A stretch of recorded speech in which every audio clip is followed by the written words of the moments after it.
почнавме да го крпиме буџетот. Така, горе видиме, го намалиме. Не го крпивме, правевме ребаланси. Ребаланс. Значи нема држава во Европа што не направи барем 2 до 3 ребаланси оваа година. И ние правевме како што се одвива ситуациите согласно светската економска криза и ние направивме 2 ребаланси. Но ние ги правиме тие ребаланси во нормални години, кога нема криза. Во ред. Но вака велат. Дека дупките во буџетот кои се појавија неминовно затоа што стопанството влезе во криза и не можеше своите обврски спрема државата. Се повеќе фирми задолжени и така натаму. Прво, што ни се случува? Дека УЈП блокира сметки на предпријатија и врши присилна наплата на заостанати долгови. Ова е обвинувањето до вас. Тоа име работа на УЈП.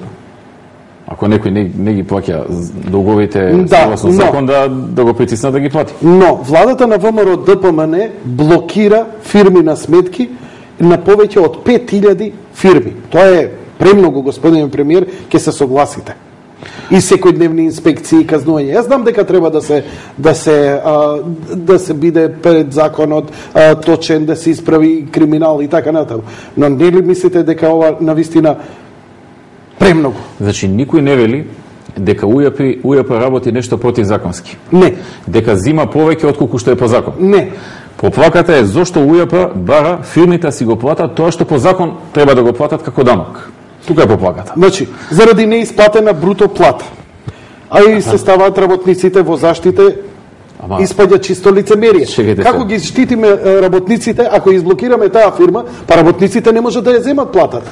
Не. Ама па ако УЈП не интервенира во таква ситуација, кој знае кога ќе ја земат платата работниците. И затоа е тој закон дека до 15 во месецот треба да им се исплати плата. 5684 е цифрата на точно блокирани фирми. Точно, така треба да се работи, да се заштитат работниците и да се воведе ред. И кога сме веќе кај казните, јас ќе кажам една работа.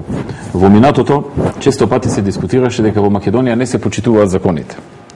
Дека во Македонија институциите не работат добро и дека има голема недисциплина, па дали било тоа во сообраќајот или било во фрлање отпад или било во плаќање даноци или било во нешто друго. И стално кажувавме и формално и неформално и на телевизија и луѓе кои ќе се сретнат некаде дека во Швајцарија или во не знам Германија никој не смее да задоцни со плаќање данок, никој не смее да фрли на улица, никој не смее да паркира ваму или наму. Ама не се во таква криза. Не е тука до криза, тука е до култура, до ниво, до стандарди и така натаму. Сега кога почнавме, значи, и што се зборуваше? Зошто не смеа таму? Е затоа што таму казнувале и високи биле казните. А кај нас не се казнувало и не биле високи казните. Добре, сега кога воведовме по високи казни и кога почнавме да казнуваме за да создадеме на таква култура како што има во тие држави. Јас знам дека не можеме одеднаш да ја создадеме, ќе ни требаат години вака. И сега ајде зошто казнуваме? Зошто се високи казните? Па сакаме полека, да се движиме кон тие системи. Каде што, ако тие што вршат прекршоци се казнуваат, па се дисциплинираат, во иднина да не ги вршат, да го почитуваат законот, за и останатите да бидат задоволни од тоа и да бидат во подеднаква ситуација. Вака ако испадне, значи ако треба на никој да не се казнува затоа што не плаќа, ќе се воведе неравноправност. Едни ќе плаќаат и тие што се позитивни, што си го почитуваат законот, што се коректни кон законот и кон државата, тие ќе бидат во неповолна ситуација. Тие кои што не плаќаат даноци, тие кои што каснат со даноци, тие ќе бидат привилегирани. Тоа е неповолна ситуација. Ќе потребам уште пар пати зборот лицемерие на владата спрема велите се грижи владата за работниците. Воре, зошто не почнавте со блокирање на фирмите во август месец? Зошто се чекаше крај на годината кој ќе се види дека во буџетот има дупки, па сега да почнат тие причини наплати? УЈП постојано си ја врши својата работа. Не е застаната и не е точно тоа обвинување дека во август сме чекале, па сега сме дошле. Второ, бидете сигурни дека во август или во септември некој викал сега е криза, ај оставете ни до нова година. Па сега, значи не може едни да плаќаат на време, други да не плаќаат воопшто и да се бунат зошто некој ги казнува затоа што не го почитуваат законот. А има ли фирми? Тоа е безредие, Јанко. Има и нашата цел не е да воведиме безредие. Во ред, дали има привилегирани фирми на ВМРО ДПМН, блиски до ВМРО? Апсолутно нема такви фирми. Ни една фирма нема таква. Нема фирми на ВМРО ДПМН. ВМРО ДПМН не се занимава со фирми. И уште една работа ќе потсетам. Воведовме најниски даноци во Европа. Ги намаливме и придонесите. и се уште ги намалуваме. Еве сега од 1 јануари ќе има ново намалување на придонесите за пензиско, здравствено и придонесот за вработување. Тоа е сериозен допринос и во правец на намалување на невработеноста. Тоа е Светската банка, таа мерка ја оценува како една од најважните за намалување на невработеноста. Зборувам за намалувањето на придонесите. Значи сега кога ги намаливме најмногу во Европа даноците, ако и сега ние дозволиме да не се плаќа даноци, да се развие сива економија, тогаш која е поентата на намалувањето на даноците? Сметате и дека добро работите економски? Тоа другите ќе го кажат. Ние даваме се што е во наша мок, прво, и второ, ветувањата што сме ги дали во програмата конкретно, можеме едно по едно да ги разгледаме кога сакаш. Ние во најголем дел или сме ги исполнили или во тек исполнување. Сметате ли дека има штета со евроврзниците? Еве зошто. Оврзниците беа издадени со годишна камата од стапка точно 9,875. 9,875. Таа беше цената на пазарот.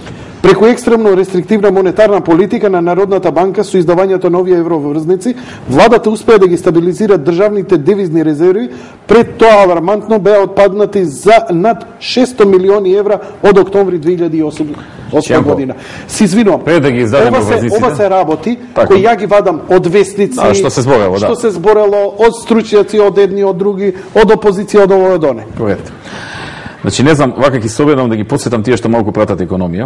Пред да се издаде евроврзницата, со месеци во Македонија, јавно преку медиуми, стопански комори, се апелираше дека во Македонија мора да дојдат пари од надвор, како позајмица, за да се стабилизира ситуацијата. Да подсетам, тогаш беше такво времето, значи, имаше пад на девизните резерви, веројатно најтешкото време на кризата, пред да го допреме дното на кризата. Значи, секојдневно не повикуваа опозиција, стопански комори, медиуми, новинари, разни експерти. Треба државата да земе пари од надвор и да се стабилизира. Земавме пари од надвор, се стабилизира, ајде сега штетно е што земавме пари од надвор. Значи, како да сватиш, не можеш да ја погодиш.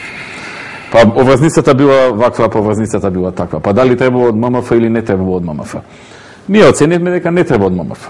Да, поевтино е од ММФ, ама ММФ носи и друг имидж. Земји што земаат заеми од ММФ имаат еден имидж.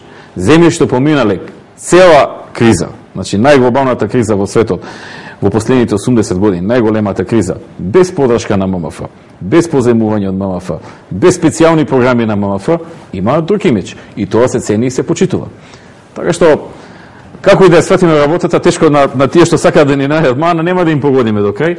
За нас е важно дека цела една година и повеќе, значи, кризата почна почеток на октомври 2008. Еве го сега е декември 2009. Еден ден не задоцнија плати. Еден ден не задоцнија пензии. Плати во администрација, зборам за тие што сме ние задолжени. Еден ден не задоцнија пензии. Еден ден не задоцни враќање на било кои обврски што државата ги има кон странство, кон кредитори и така натаму. Сите основни функции владата и државата во најтешката криза ги остварија на време и најголемиот дел од проектите што ги бевме започнале, најголемиот дел од нив ги оставивме, ги задржавме.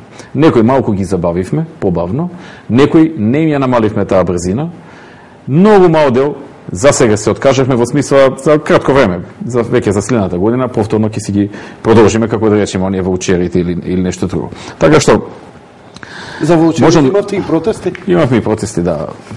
Колку беа тие реални. Мораше ли ваучерите да бидат жртва? Нешто мораше. Она што сакам да го кажам е дека практично ние сме земја која што според бруто домашниот производ, ако ние завршиме со минус 0,6, дури да завршиме и со минус 1, еве како што велат некои што не се согласуваат со нас. Ние ќе бидеме трета земја според бруто домашен производ, колку најмал пат сме имале по бруто домашен производ во Европа. Сите други имаат или минус 2, или минус 3, или минус 5, минус 6, минус 7, минус 8% пад на бруто домашниот производ. Ама кај нас тоа ниско ниво и тој минимален процент на пад е страшен. Се работи за сиромаштија. Таму се работи, добро, ќе имаме шише пепси помалку месецов. Овде се работи за леп повеќе. Повеќето држави ги намалија платите во јавниот сектор. Повеќето држави ги намалија пензиите. Така. Еве сега слушнав Англија ќе намалува плати во државна администрација. повеќето држави се откажаа од купишта проекти што ги беа започнале преходно. Земаа далеку поголеми заеми од колку што ние земавме. Воведоа далеку порестриктивни мерки од колку што ние воведовме. Добро е сега што граѓаните добиваат